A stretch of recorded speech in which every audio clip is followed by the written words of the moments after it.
वहां पर रख दो।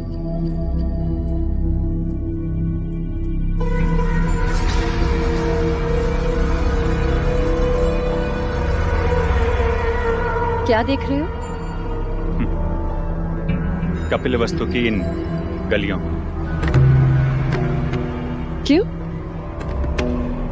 ऐसा क्या है इनमें आर्य? देख रहा था, जब इन्हीं गलियों में सिद्धार्थ मदिरा का प्याला लिए घूमेगा, तब जाके महाराज को पता चलेगा कि उन्होंने सिद्धार्थ को किस दलदल में फेंक दिया। रंग भवन बहुत अच्छी जगह है। कंचनी कंचनी कंचनी फूल से भी कोमल है, एकदम नाजुक पंखड़ी। कंचनी एकदम रंगमन और कंचनी।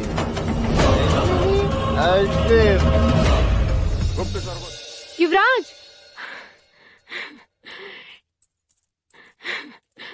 ये आपका उपवस्त्र।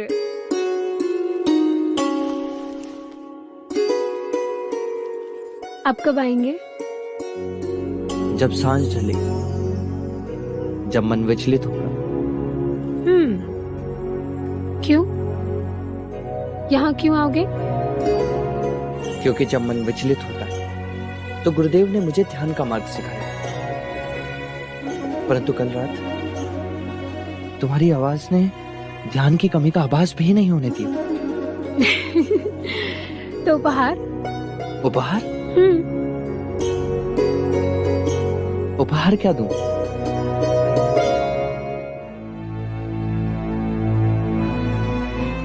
वैसे मेरी रात तो यहीं रह गई, तो तुम इसे ही उपहार समझ लो।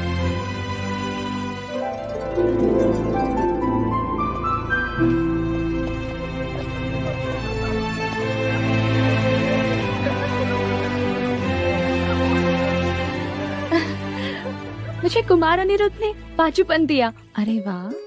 मुझे महानाम ने माला दी। मुझे कुमार देवदत्त ने अपना घोड़ा ही दे दिया, जो वो ले जाना भूल गए। तू बता उर्मिला, तुझे युवराज ने उपहार में क्या दिया? अपनी मित्रता और स्त्री होने का सम्मान।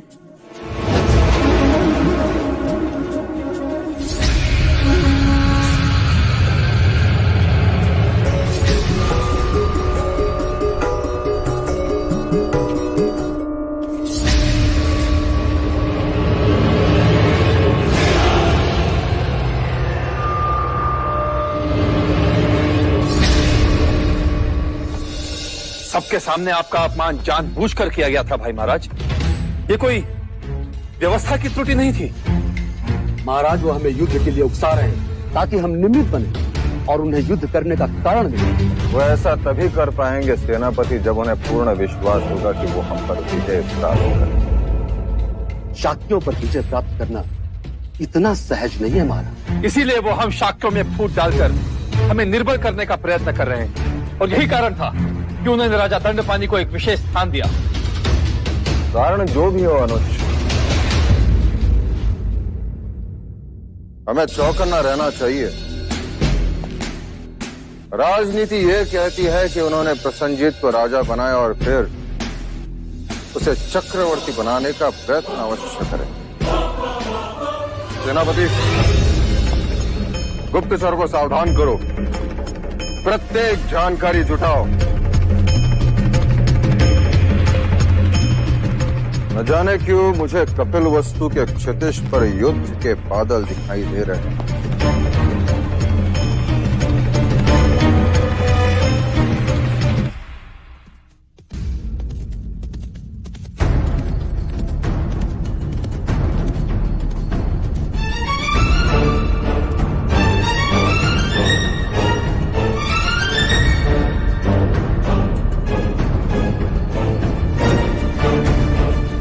कौशिका, कल रात भी सिद्धार्थ अपने कक्ष में नहीं था ना?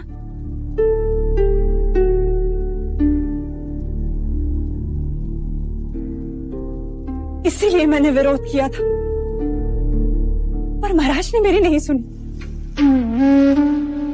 परिणाम देख, सिद्धार्थ दिन रात रंग भवन में बिताता है। नहीं, सन्यासी और सम्राट के इस युद्ध में वो अपनी मनुष्यता ही ना खो बैठा।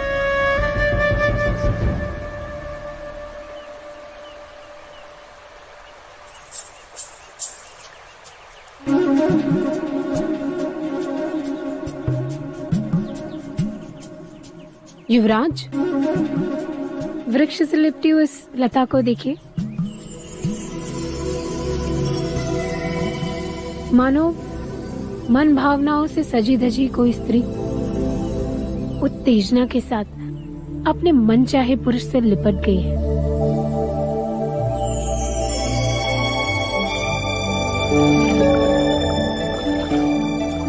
युवराज, उन झाड़ी को देखो।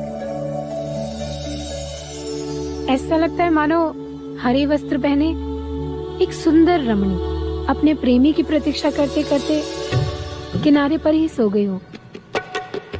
नींद में भी उसके उभार पुरुष को आकर्षित कर रहे हो।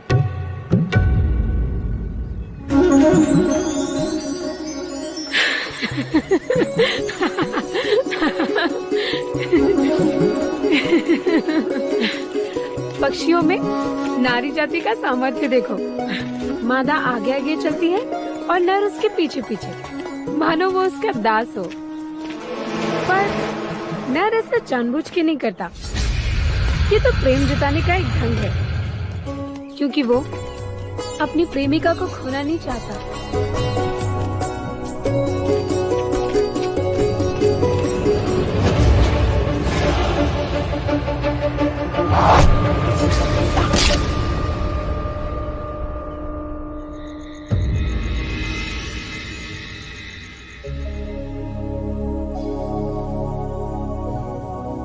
जब मेरा मन विचलित होता है तो मैं तुम्हारे पास आता हूँ। जब तुम्हारा मन विचलित होता है तो तुम कहाँ जाती हो?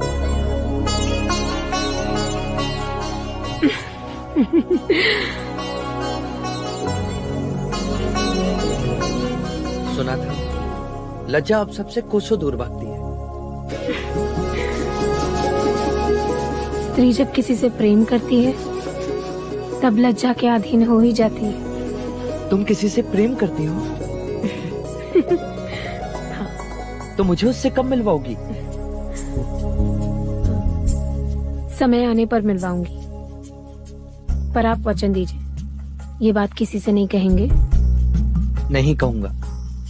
यदि तुम मेरे एक प्रश्न का उत्तर दो तो मैं तुम्हारी सहायता भी करूंगा। आपके प्रश्न तो कभी समाप्त ही नहीं होते युवराज। पूछिए।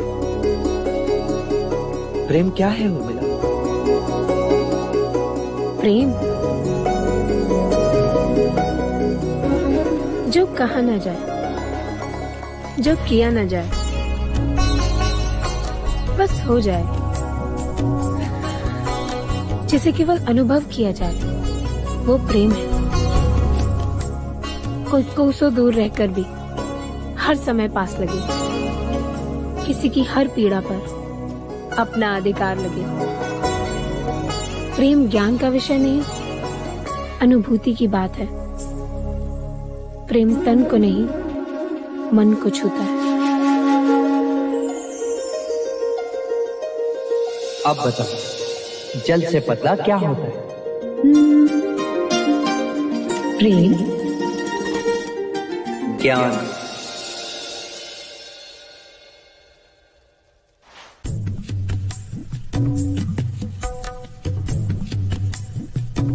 उर्मिला,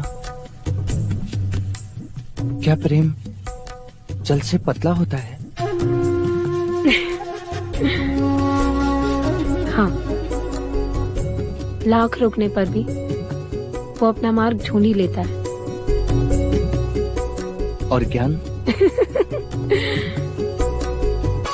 जहाँ प्रेम होता है वहाँ ज्ञान का तराजू नहीं चलता। क्या प्रेम दिखाई देता है उर्मिला? हाँ। आंखों में।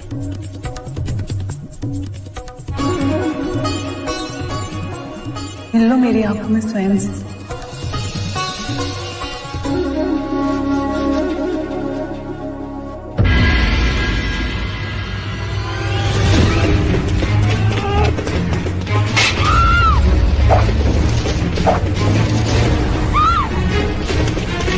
युवराज! युवराज! युवराज! छोड़ दो दरवाजा!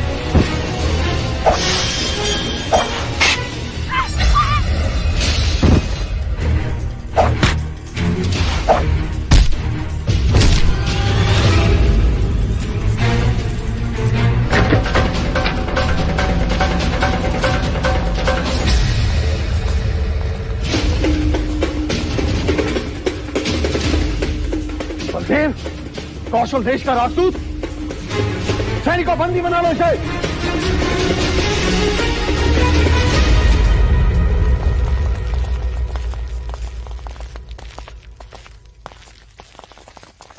युवराज, आप पूछ रहे थे ना, जब मेरा मन विचलित होता है तब मैं कहाँ जाती हूँ?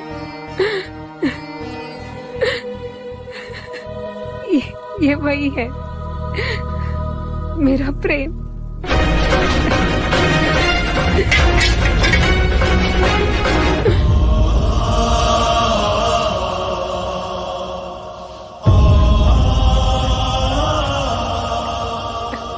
युवराज, मेरे प्रेम की सहायता कीजिए, उन्हें बचा लीजिए, उन्हें बचा लीजिए युवराज, उन्हें बचा लीजिए।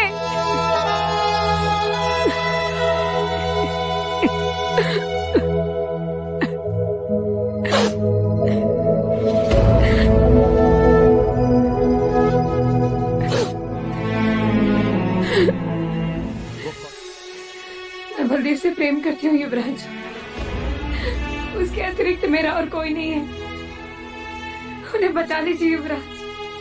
परंतु ये कैसे संभव है? वो कौशल देश का राजदूत और तुम कपिल वस्तु, वो एक गुप्तचर और तुम। क्षमा कीजिए युवराज, वो कौशल देश के अवश्य है, परंतु वो गुप्तचर नहीं है। कोई कैसे माने तुम्हारी इस बात को? कोई नहीं मानेगा युवराज, कोई नहीं मानेगा, पर बात सच है।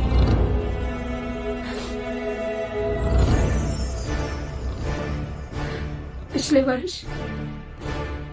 मैं और मेरी कुछ सहेलियां जल क्रीड़ा के लिए गए थे।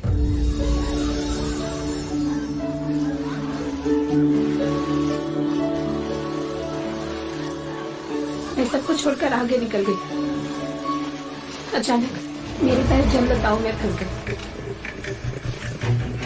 प्राण निकलने ही वाले थे कि दो हाथों ने मुझे बचा लिया।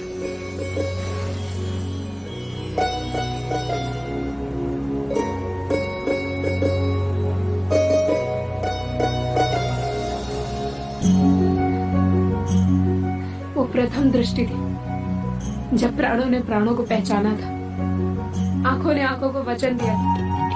वहां कोई देश नहीं था, कोई धर्म नहीं था, कोई वर्ग नहीं था तो केवल प्रेम। क्या प्रेम की एक दृष्टि आयु भर के लिए पर्याप्त होती है? हाँ युवराज। तो क्या उसे पता नहीं था यदि वो पकड़ा जाएगा तो उसे गुप्तचर समझा जाएगा? प्रेम भय से परे होता है युवराज, नहीं तो भंवरा कमल में बंदी बन के मरता नहीं, आग में पतंगा जलता नहीं।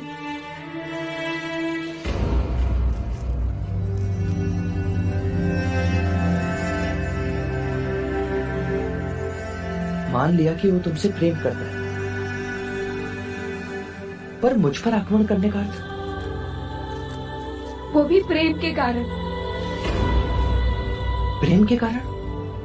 जब कोई किसी से प्रेम करता है ना, तो अपने प्रेमी को किसी दूसरे के साथ देखना सहन नहीं होता, ईर्ष्या होती, अपने प्रेमी को खो देने का भय होता है।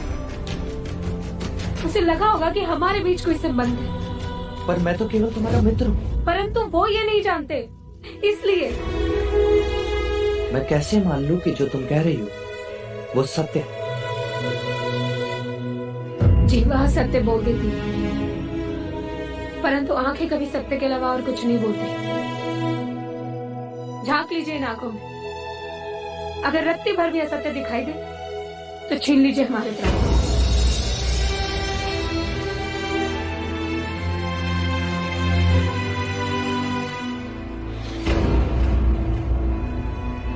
क्या आपको हमारी आंखों में प्रेम की सच्चाई नहीं दिखाई देती? कहिए युवराज, कहिए। अगर तुम्हारी बात सच्ची है और बलदेव का प्रेम खरा, तो मैं तुम्हें वचन देता हूं, बलदेव को कुछ नहीं हुआ। सत्य कथा